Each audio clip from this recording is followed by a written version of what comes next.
of this edition, minority MPs in Parliament demand immediate withdrawal and replacement of 2.64 billion Ghana cedi supplementary budget.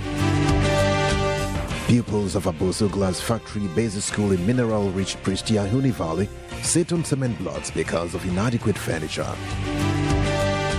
In business, Ghana makes another oil discovery, and 16 banks meet Bank of Ghana's new minimum capital requirement. On the entertainment front, Rastafarian groups issue a disclaimer on musician One Love Kubala, saying he is no Rastaman, but a man in fancy locks.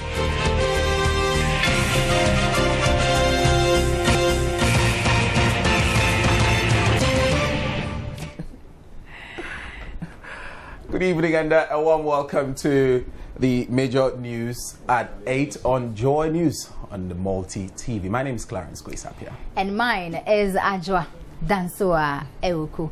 And leading this pack, we begin from the House of Legislators, where minority MPs have requested for the immediate withdrawal and replacement of the 2.64 billion Ghana cedi supplementary budget brought before the House by Finance Minister Dr. Kwabena Duffuor. Members of both the majority and minority sides were engaged in a heated debate over the matter when some financial errors were detected in the statements read by the Finance Minister and those presented to members. The minority accused the majority side of changing the document without recourse to the proper procedures of Parliament.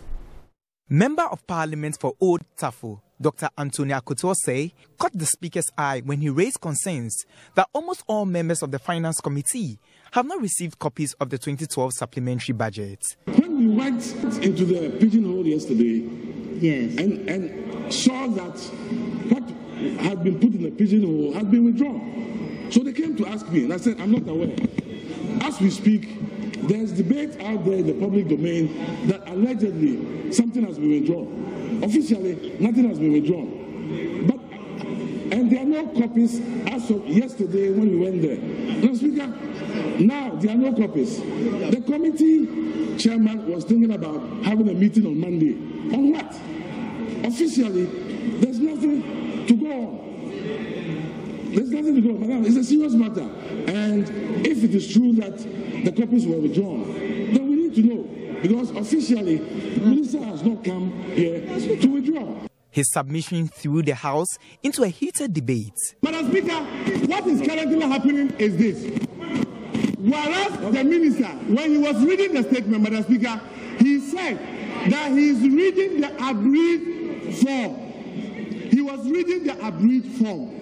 And that is one of the documents that Minority Leader is holding. Now, when they took what he presented to the House for the printing house to print, they realized that what they printed had a lot of typographical errors and other errors. So all they had to do is, it is not the original document that he presented. So all what the minister is seeking to do is to take the error document and represent us with what he presented, which is without the errors. So, Madam Speaker, the three documents that the Minority Leader is holding, one is the agreed form, one is the error that has been put into our pigeonholes, and one is the one he presented without the errors. The document that was presented by the minister remains intact. Not one iota of anything has been changed out of it. Yes. What initially came out of the prints was a bit defective, including the cover. And that was noted. And in order to ensure that there was consistency with the original presentation made by the minister, which still remains what it is, that was taken out in order for the correcting to be brought. So there is not a change at all in terms of the presentation that was made by the minister in this House. The document that is now available, which has been made available to some of the members, and is going to be made available to all the members, is the original document that was presented by the minister in this House. So there's not one bit of change. Speaker, the Deputy Finance Minister gets up and he is telling us that the document that was read and laid by the Finance Minister is the same as has now been distributed to at least two of us here. That is incorrect.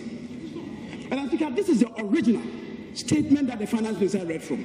It comes with no tables. It comes with no tables. This is the original.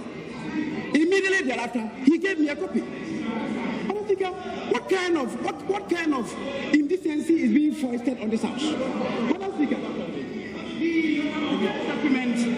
the first document that came in this cover. Yes. Without the tables, there are slight variations contained in this one as compared with this one. The new one that has even come. Madam Speaker, so we are saying that you lay a document containing some sums of money. You bring another one where there are some variations, and you say the document is the same. You say the document is the same. What kind of business is this? On what document are we standing the debate down for 3 days? Is it this one? Or this one? Or this one? Madam Speaker, it's nothing to do with all this bravado. It's not a bravado issue. Madam Speaker, if the leader would listen, if the leader, Madam Speaker, if the leader would come issued by agreeing to what is right, there will be no problem in this house. I think that what comes is that whenever an issue of the order is raised, the leader will come up and very aggressively try to tackle the issue. That is not the way to do the issue. Madam Speaker, what is required is for the leader to say, even if there have been, for the progress of this nation, if there has been any difficulty, we are relaying it. It's the simplest of things to do. The back and forth arguments continued until the House decided to meet in a closed-door session to resolve the matter. Earlier, Majority Leader Cletus Avoka read the business statement of the House beginning Monday, July 23 to Friday, July 27, and asked members to brace themselves as the House will extend sittings within the week. Parliament is expected to rise indefinitely on Friday, July 27, but members, according to Majority Leader Cletus Avoka, will be recalled from recess during the period to attend to any unfinished business in the House. Well, the ministry has responded promptly to the assertion that it has withdrawn the supplementary budget with a press statement, and I am reading that press statement as sent to us by the ministry. It says the Ministry of Finance and Economic Planning wishes to bring to the attention of the general public and all stakeholders that the ministry has not, and it says repeat, has not in capital letters and bolded, withdrawn the mid-year review of the budget statement and economic policy and supplementary estimates presented to Parliament by the Honourable Minister of Finance and Economic Planning on Wednesday, July 18, 2012. The ministry has recalled rather the documents distributed to MPs for correction and not the one laid at the clerk's table. The printed document distributed to members was found to contain typographical and formatting errors. The documents laid at the clerk table by the minister is still with Parliament. That correction has been effected and the document sent back to Parliament. We wish to reiterate the ministry has not withdrawn the supplementary budget, and it is issued and signed by the Public Relations Officer of the Ministry of Finance and Economic Planning. And away from that, a suspected robber believed to be in his 30s was last night lynched by unknown assailants at Alajo, a suburb of Accra. Residents of Alajo woke up this morning to the sight of a man believed to be in his 30s floating in the main drainage in the area. Parts of the deceased's body were covered with bruises. Solomon Yakubu is a resident of the area. Around 12, me but private. Na me usem crofo bi bebre wa anom. Na mu se ewi oyewi wa kwa car battery. Me ba me use na odware. Na mu tutu abobobo na me se omo njai no omo manimpi mbra. Na mo nchi no mo fa no police station no mo ko report still no mo jina no mo tutu abobo. Me ba no na madam for bi say bra bi a direct ni se on pi. Bra no say o pi ana se on pi. And power me o me dem na madam for ba ko call me say catch him say we say ewi bi yabon na me say ndro me so me hunu na odware won so no mu onye wuye. Other residents who spoke to our news team off camera alleged that the deceased was lynched after he stole a car battery. worrying news there. The Aboso Glass Factory Primary School in mineral-rich Pristiahuni Valley in the western region is in a deplorable state. Pupils have to sit on cement blocks because of inadequate furniture. William Benjamin Peters has more. These pupils of Primary 4 have no chairs to sit on. They have to improvise with cement blocks, which are uncomfortable. The roofing of the school building is so horrible. The classroom leaks anytime it rains. Some of the classrooms have no windows or doors, but at least that provides enough ventilation to deal with the problem of overcrowding. But when it rains, the pupils are at the mercy of the weather. The Aboso Glass Factory School has seen little or no renovation since its construction on 1st November 1985. None of the authorities were willing to comment on the matter, fearing future victimization. Well, we'll be back shortly after this. Please stay with us.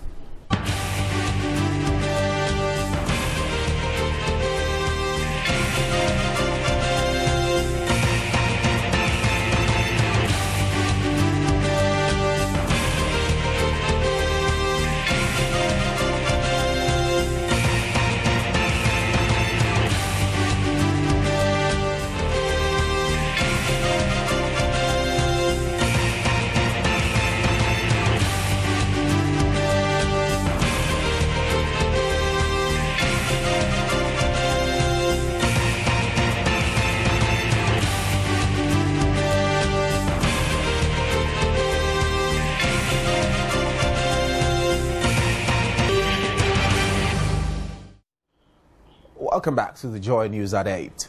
Drivers at the Tama station in Accra are unhappy about the way traders have swamped the station and completely taking over.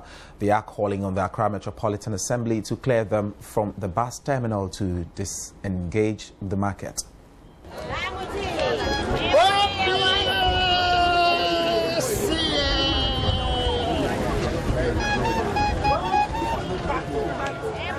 The first person you were likely to encounter when entering the Tama station is a hawker.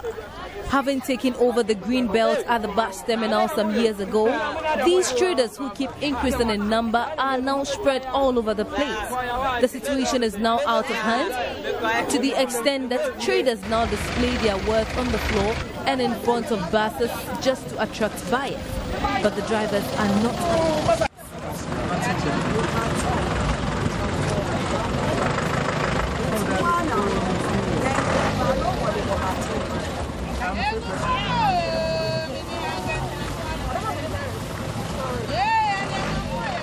The traders have taken over the whole park. I don't believe that this is a trader station. Watch your back, you see a yam. They park yam there. So if any car hits somebody, it's another problem. So you are advising that if the traders will find a place for them, they should go. Just if you go to the other gate, you see a lot of traffic. The car couldn't enter because from down there you see the traders have taken over every place. Yeah, I feel like the place is appointed to them. Ni ken kwemia we ka oyo eko ni etashi ni ehoni kelole mbako echiye. The traders, on the other hand, have been defending their presence at the bus terminal. For yesterday, you be bua na yet me achichi ye memese no afi park no so akogu baabi I say ye the green belt one ye di man say yen shedwa no ho nti ye won dia na enuma ye ba ko se na ye tie sese ya na ya twen nkrofo no afi omontem se na be ya ambenya kwan na mo tutu om cars sese no se hana ye center market ya ye pam obi afri baabi a aha na odwane ba na nyame adom sabre wo mama task force fo bi e control se de be ya sa ne ma be ba form ama niya ye pese ye hunu yetimi ye hu asate na we de ye nyanya baabi no ama mfimfini hono baabi na nkaka ne fa ba no de wo ma try so mo control ama adwadifo nso anhye wo mo ama ka na timi afam se de pese ye no. Well, if you thought that was bad, how about the traders who have taken over the shares meant for passengers? In fact, some of the waiting areas have been turned into chop bars.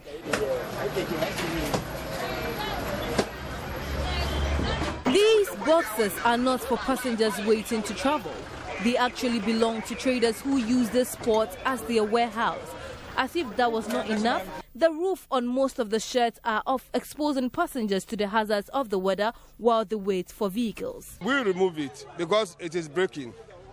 Because of the heavy load on the structure now, the thing is moving down. So we intentionally bring it down so that we know what to do. We make our mind to replace this thing with iron sheets and this thing. But because of that, we couldn't do it. That's why we left it like that. We are having a big problem at this station because we don't have any shelter every day. Even, let's take for instance, as rush time from 4 o'clock onwards. If they came and queue for transport like this and it is ready, they stand on the rain. And it is very bad. The situation is, however, very different at the Achimota bus terminal, which was opened for use just about 2.5 years ago. Hawkers are not permitted to trade within the terminal. The sheds for passengers are neatly arranged with seats, making it easy for one to identify the bus going to his or her destination. So what makes Achimota case different? How are they able to keep the traders out, and is there any guarantee this can be sustained? Nana Bujay manages the terminal. We decided not to allow hawkers to be here because we have seen that most of the uncleanness in the city is caused by the hawkers.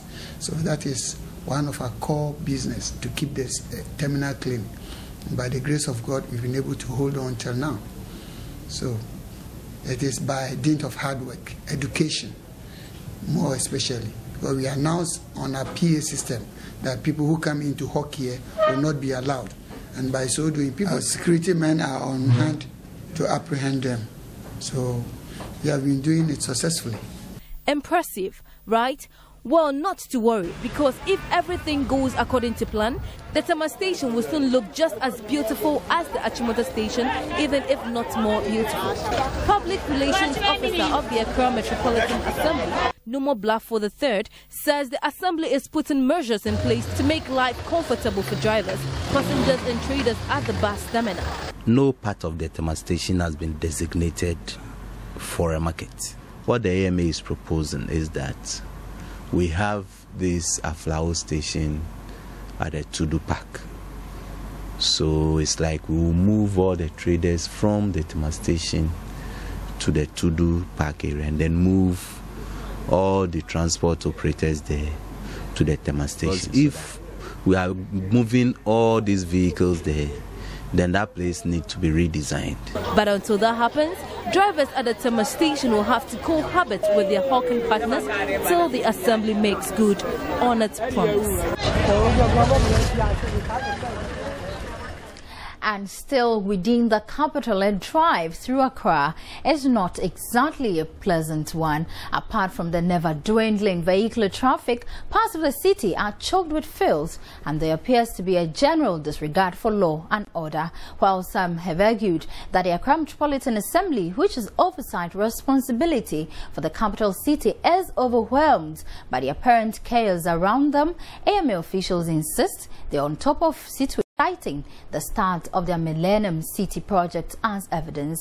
But is it making any difference? Our reporter Cynthia Annan-Fosu has been finding out.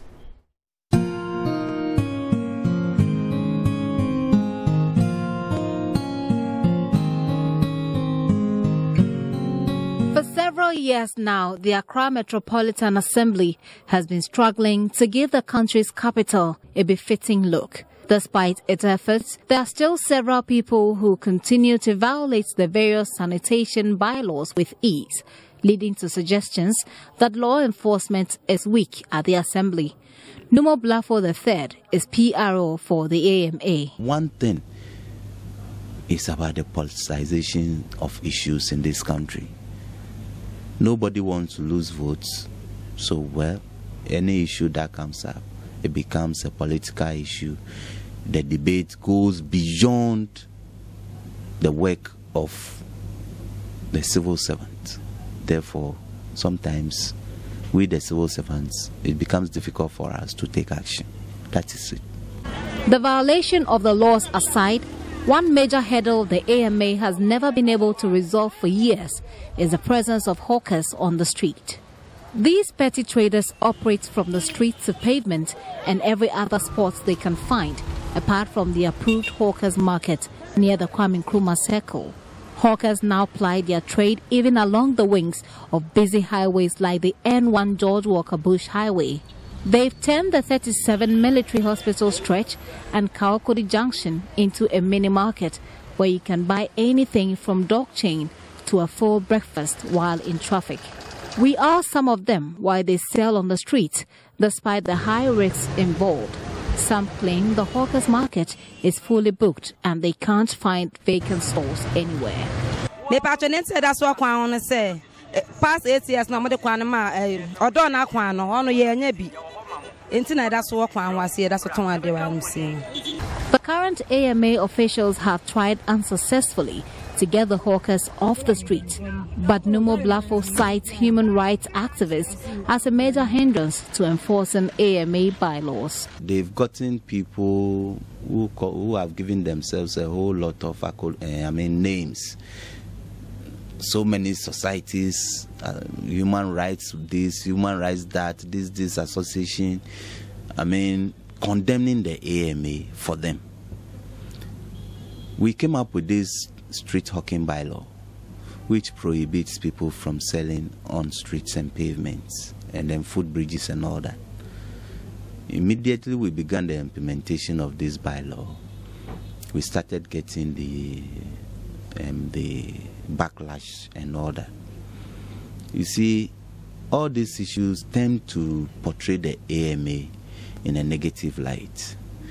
But our problem is, one, these organizations or so-called human rights groups that are calling for all civil society to, paint the AMA black and all that, they forget that they are also overlooking the survivor or the health and even the safety of the people they are defending.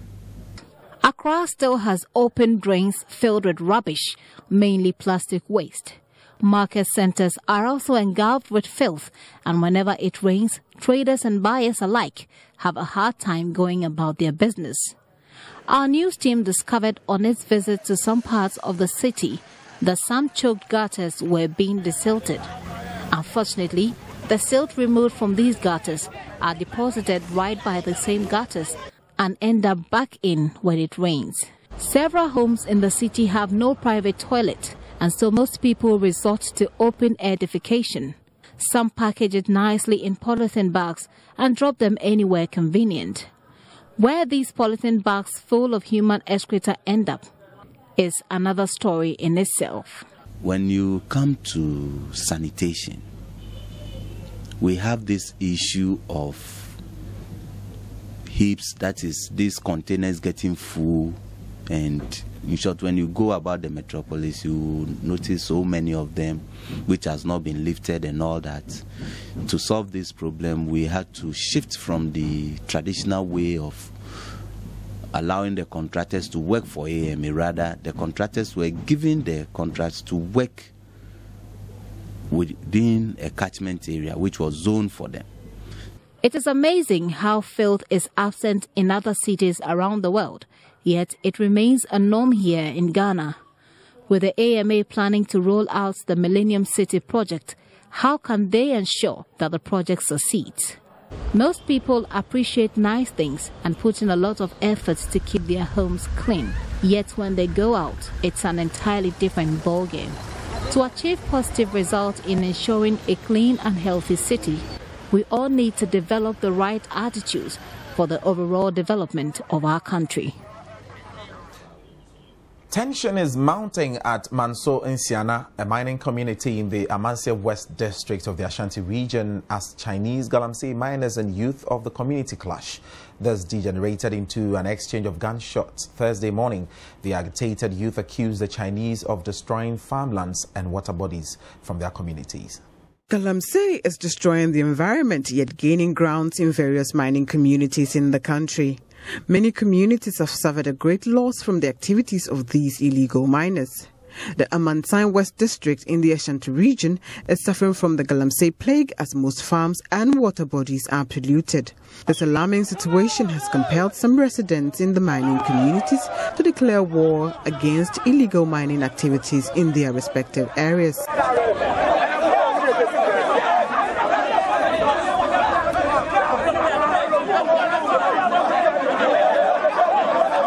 Residents of Manso in Siena mobilized themselves to protest against the activities of Chinese Galamsey miners whose activities are affecting their lives. The protest, which was planned to be peaceful, ended up in an exchange of gunfire between the residents and the Chinese miners. The Chinese miners started firing warning shots to scare the protesters when they drew nearer to their site.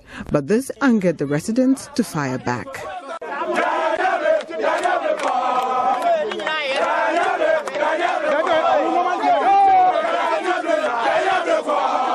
The firing of the live bullets by the illegal miners angered the youth the more, and they threatened to take the law into their own hands if authorities do not intervene and drive the Chinese miners away from the community. Natives of Manso, Nyansa are worried about the extent of damage to farmlands and water bodies by the Galamsey activity.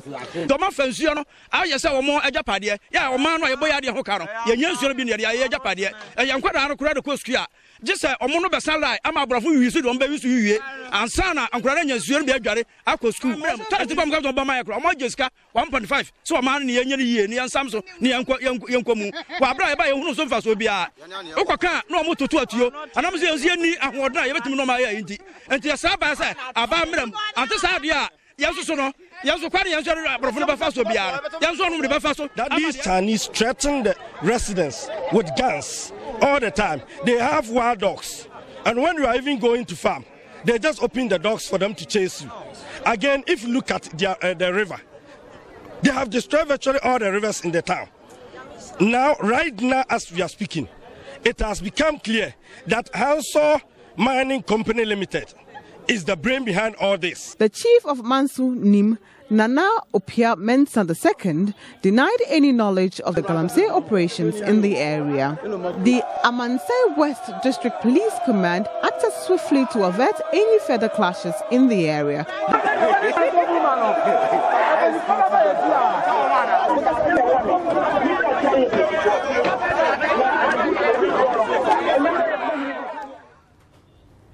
And on the phone now is our Ashanti regional correspondent, Mohammed Nuruddin, to give us an update of the situation in Manso in Siena. Hello, and welcome to the Joy News at 8.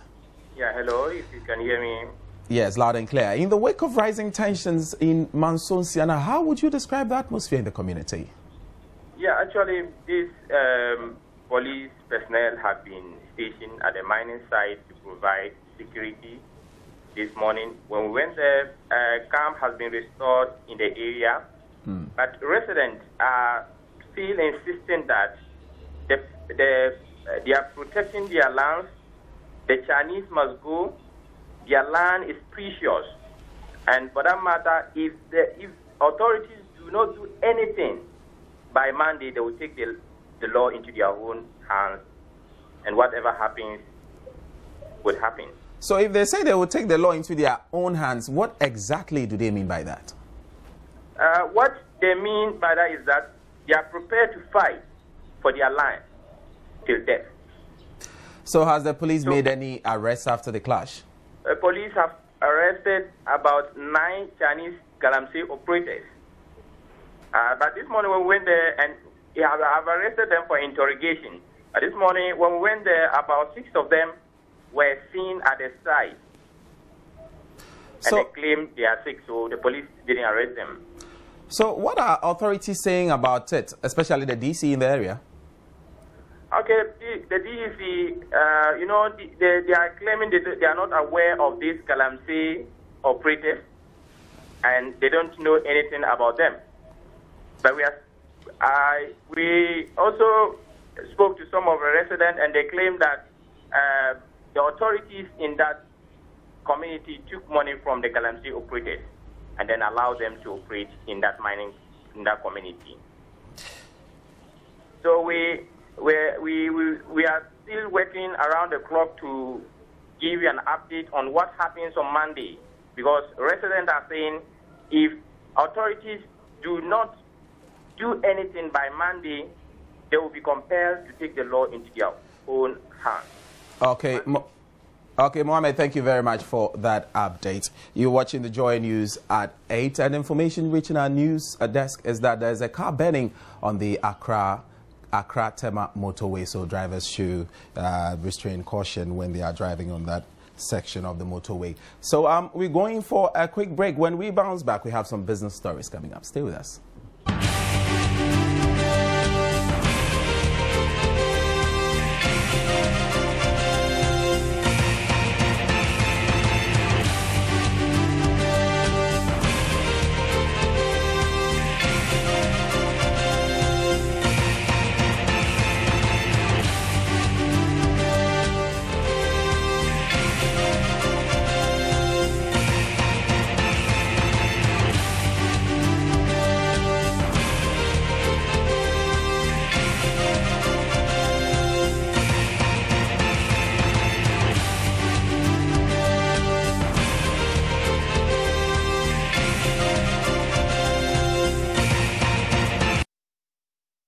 The world indicate that it is of high quality, between 38 and 44 degrees API.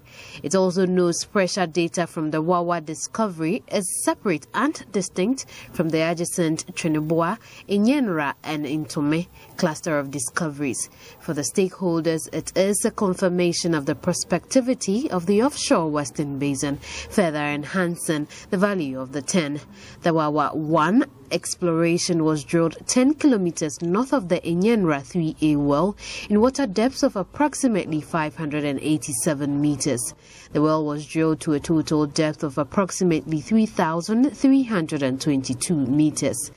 Ghana National Petroleum Corporation has 10% interest in the Deepwater Tunnel block and has the option to acquire for additional 5% upon declaration that the discovery is commercial.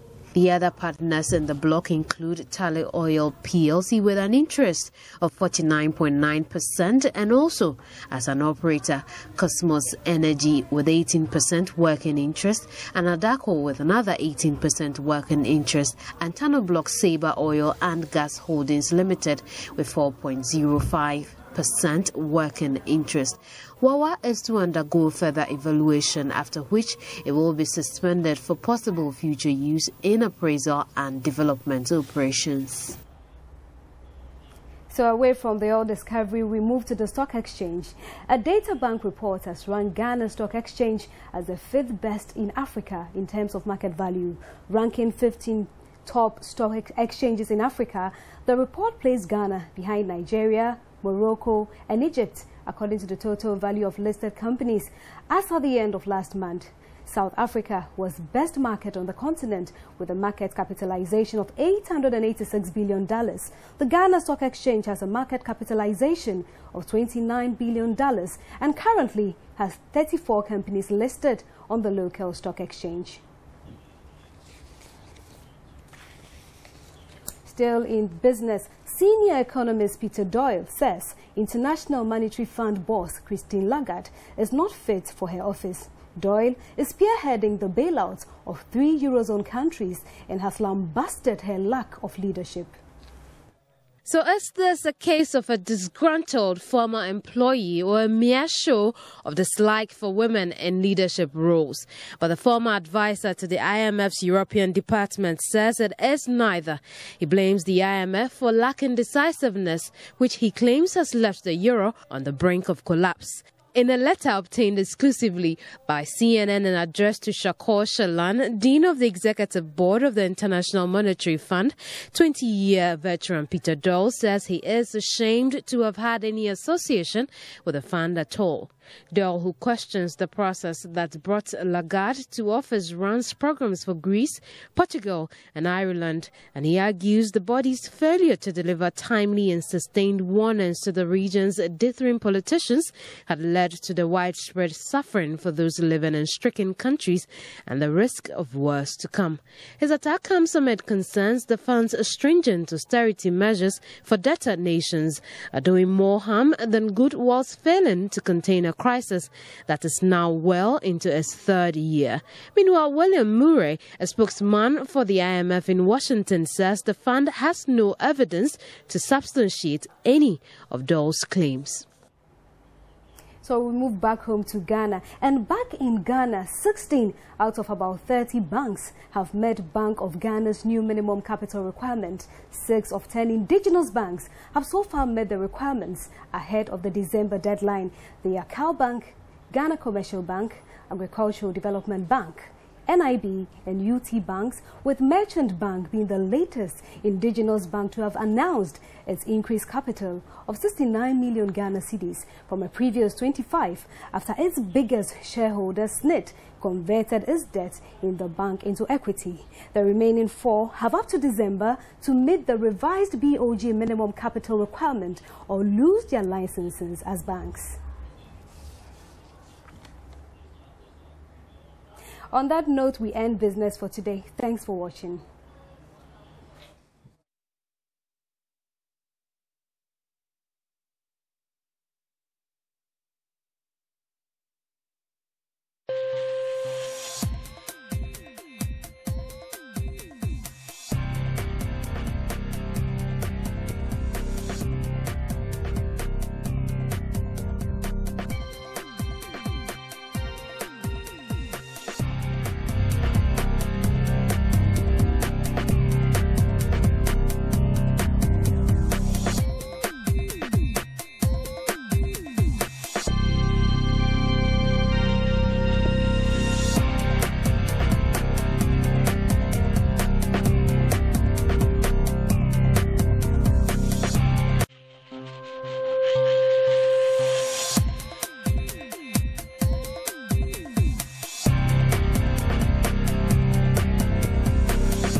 It's great to have you join us on E-News. My name is Gladys Osei Oredu. E-News is brought to you by Airtel. Feel free. E-News is brought to you in association with Airtel. Feel free. Just on the eve of the global premiere of Dark Knight, unfortunate issues are coming up. The Paris premiere of the new Batman film, The Dark Knight Rises, has been cancelled following a shooting at a midnight screening of the movie in the US. At least 12 people have been killed and dozens injured in an attack in Denver, Colorado on Thursday night. According to witnesses, a man wearing a gas mask opened fire as moviegoers watched the film. About 50 people were injured in the incident at the cinema complex in the suburb of Aurora. A 24-year-old man was arrested in a car park nearby in possession of a rifle and a handgun. Film studio Warner Brothers, in a statement, said they were deeply saddened to learn about the shocking incident and extended their sympathies to the families and loved ones of the victims. Meanwhile, media interviews with the movie's director Christopher Nolan and his cast at the red carpet premiere at the Champs-Élysées today have been cancelled. Katie Holmes is to star in a new Broadway show this autumn, her first major acting project since announcing her divorce from actor Tom Cruise. The actress will appear in Smash creator Theresa Rebeck's dark comedy, Dead Accounts. Holmes last appeared on Broadway in 2008 when she made her debut in a production of Arthur Miller's All My Sons. Give me a kiss and give me... The 5-chapter play tells the story of a son who returns to his family's home in Cincinnati flush with money, which raises red flags from his sister, played by Holmes, who is living with their elderly parents. Producers say the play tackles the timely issues of corporate greed, small-town values, and whether or not your family will always welcome you back, with no questions asked. The new play had its world premiere at the Cincinnati Playhouse last winter. The rerun of the play is expected to give Holmes an opportunity to get over her recent divorce from husband Tom Cruise. Although details of their divorce were not clear, Katie is reported to have initiated the proceedings and has also requested for custody of their 6-year-old daughter Suri, whom she has now enrolled in a Catholic girls' school. We are back home now. Rastafarian groups have issued a disclaimer on musician One Love Kobolo, saying he is no Rastaman but a man in fancy looks. They said since Kobolo exposed his private parts on TV, the Rastafarian family has become a victim of scorn and ridicule. I won't go above.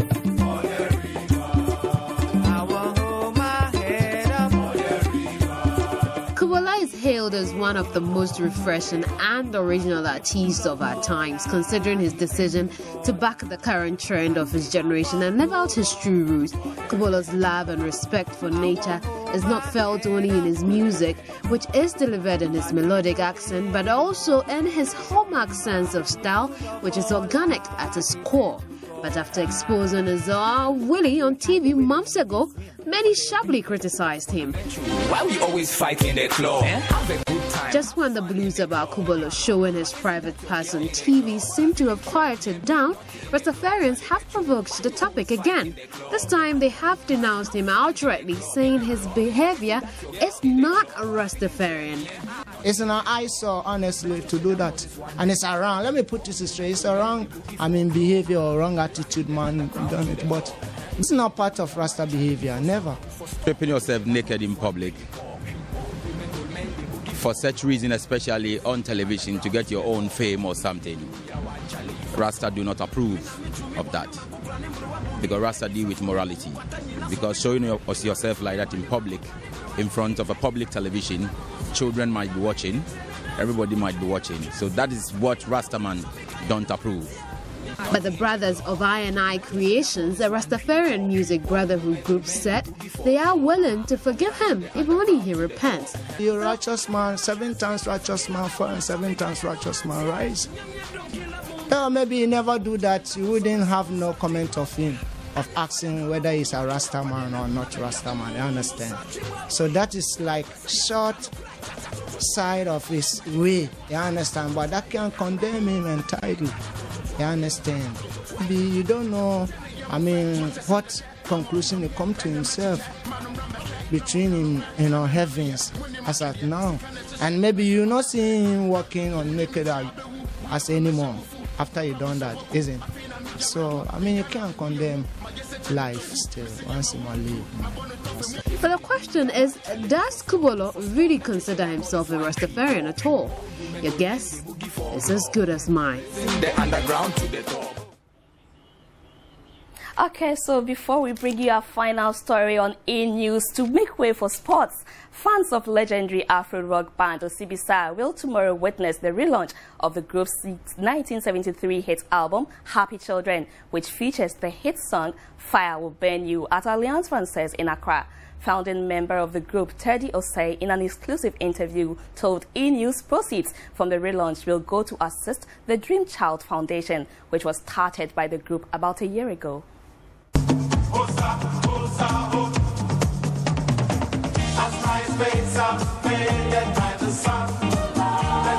Osibisa was founded in 1969 with 4 Ghanaian members and 3 Caribbean musicians.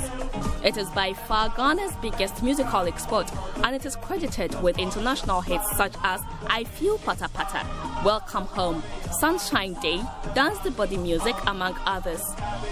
The group is collaborating with Scratch Studios, a music label based in Accra, to relaunch the Happy Children album.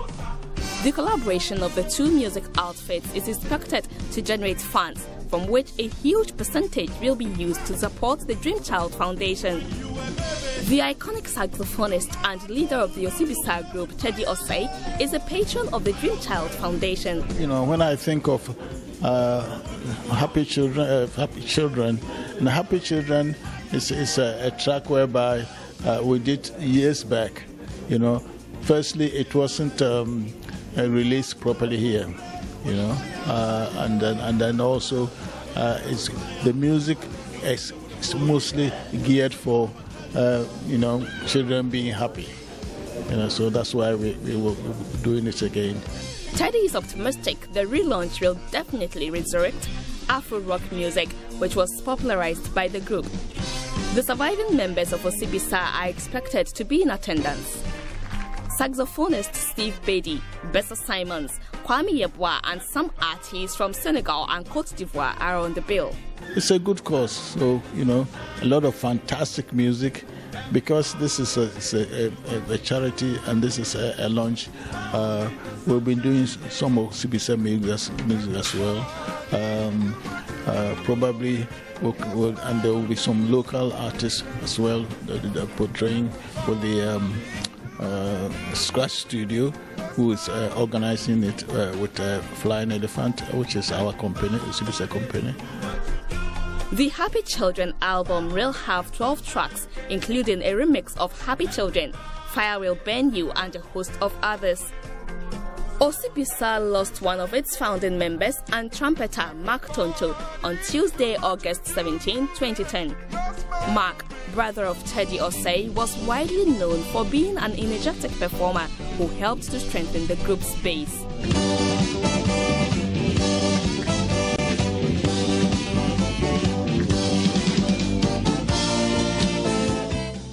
E-News was brought to you in association with Airtel. Feel free.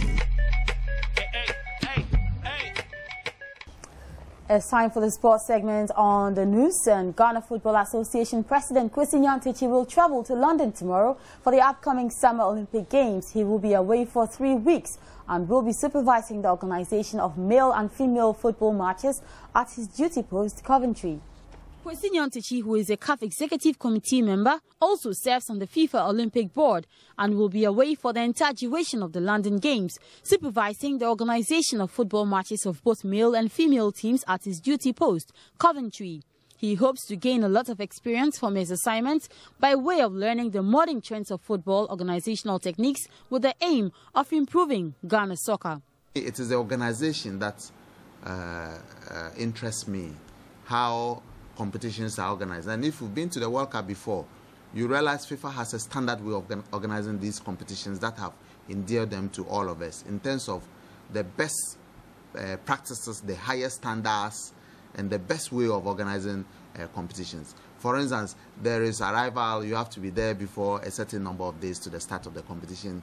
You have training schedules which have been agreed upon, mass schedules with television coverages here and there, media conferences or press conferences as you call them, and then you have doping control tests and all those things. These are things that I want to go through again just to refresh myself about organization of matches.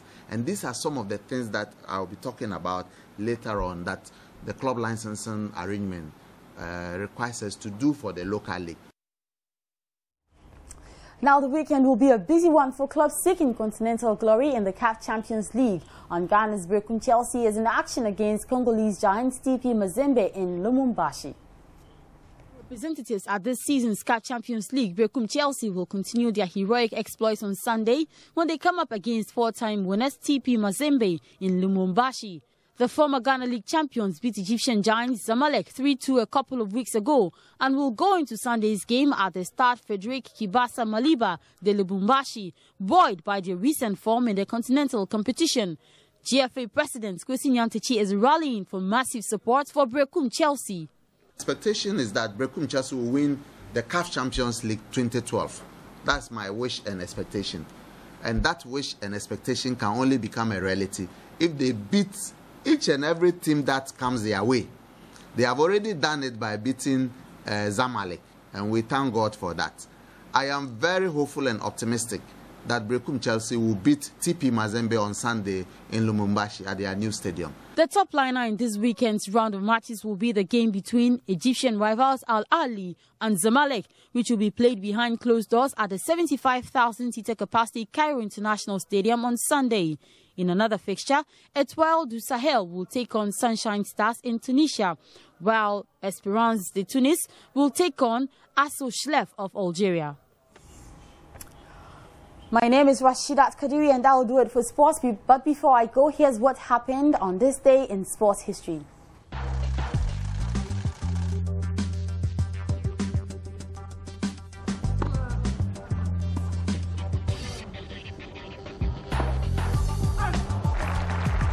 smart lob, or he's a thinker.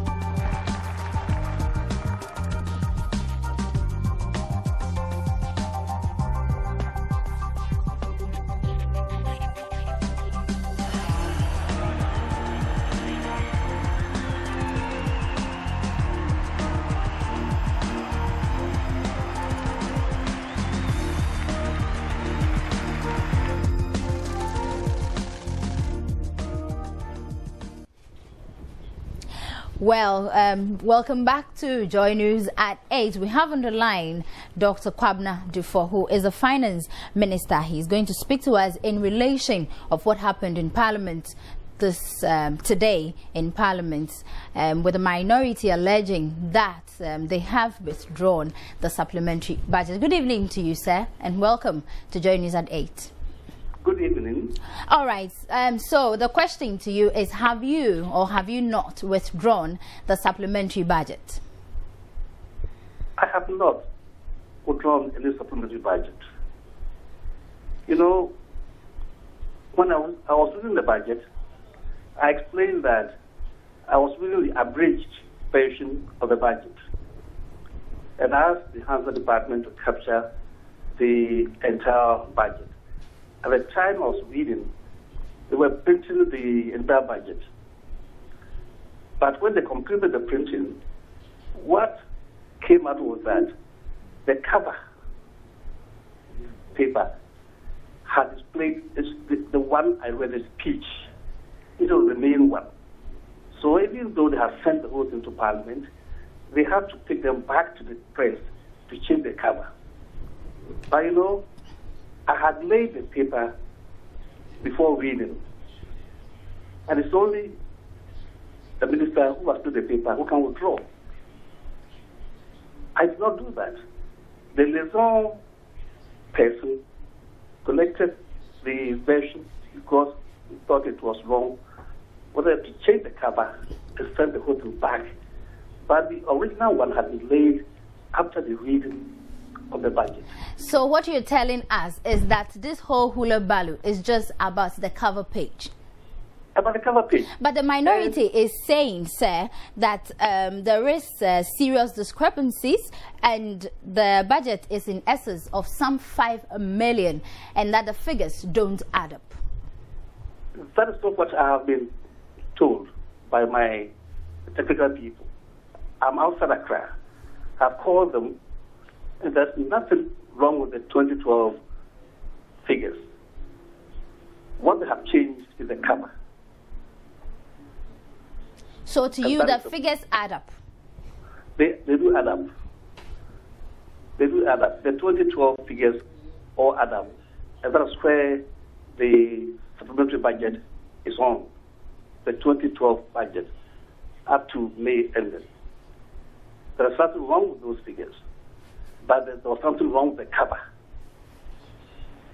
So have you already returned the document that you withdrew today in Parliament? We have not withdrawn any document. Okay. The original budget was laid, and I have not withdrawn it. What was taken out of Parliament was the printed one, which was wrong because the cover had displayed a speech which should not be there. Because what I read was the abridged form, and it's not been printed yet. So the original document had a cover to be a speech. Do you understand? Okay. So all right. The back to remove the cover, put the right cover there. That's what they have informed me right now. All right. Many thanks to you, Dr. Kwabena Dufo is the Finance Minister. All right. This is where we end Joy News at 8 today. My name is Ajwa Dansua Ewuku. And mine is Clarence Kwesi Apia. Join the news desk again at 11.